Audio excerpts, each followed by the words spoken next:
এবারের বিশ্বকাপে বিতর্কের শীর্ষে ছিল রেফারির সিদ্ধান্ত, সেই সাথে ভিআর ব্যবহার নিয়েও রয়েছে জটিলতা। এমন পরিস্থিতিতে বিশ্বকাপের ফাইনাল ম্যাচ পরিচালনার দায়িত্ব পেয়েছেন স্লোভেনিয়ার রেফারি স্লাভকো ভিনচিচ, যার বিরুদ্ধে রয়েছে ব্যবসা বিরোধী অভিযানে আটক হবার মতো ঘটনা। সেই সাথে তার রেফারিং ক্যারিয়ারে বার্সেলোনার বিরুদ্ধে একাধিক সিদ্ধান্ত ও রিয়াল মাদ্রিদকে ফেভার দেওয়ার অভিযোগও আছে।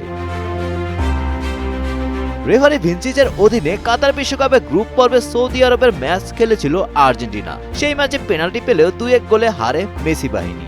এদিকে এই রেফারির অধীনে স্পেন দুটো ম্যাচই জয়লাভ করে। ইউরোর গ্রুপ পর্বে ইতালিকে হারানোর পর সেমিফাইনালে ফ্রান্সকে 2-1 গোলে হারায় স্পেন। তবে রেফারির বিরুদ্ধে অভিযোগ ভিন্ন জায়গায়। ক্লাব পর্যায়ে খেলা পরিচালনায় বার্সেলোনার বিরুদ্ধে একাধিক সিদ্ধান্ত নেয়ার অভিযোগ আছে। 2022-23 সিজনে ইন্টার মিলানের বিপক্ষে বার্সেলোনার একটি গোল হ্যান্ডবলের অভিযোগ এনে বাদ দেওয়া হয়। সেই সাথে ইন্টারের হ্যান্ডবল হলেও পেনাল্টি না দেওয়ার অভিযোগ ওঠে। সম্প্রতি চ্যাম্পিয়ন্স লিগের কোয়ার্টারে বায়ার্ন ও রিয়াল মাদ্রিদ খেলা পরিচালনা করেন তিনি। সেখানে কামাভিঙ্গাকে 2টি হলুদ কার্ড দেখালেও প্রথমে লাল কার্ড দেখাননি তিনি। পরে বায়ার্নের খেলোয়াড়রা মনে করলেন তিনি লাল কার্ড দেখান। এদিকে ব্যক্তিগত জীবনে রয়েছে বিতর্ক। 2020 সালে বসনিয়ায় এক রিসোর্ট থেকে মাদক ও ব্যবসা বিরোধী অভিযানে আটক হয়েছিল সে। Golam Rabbani, Times today.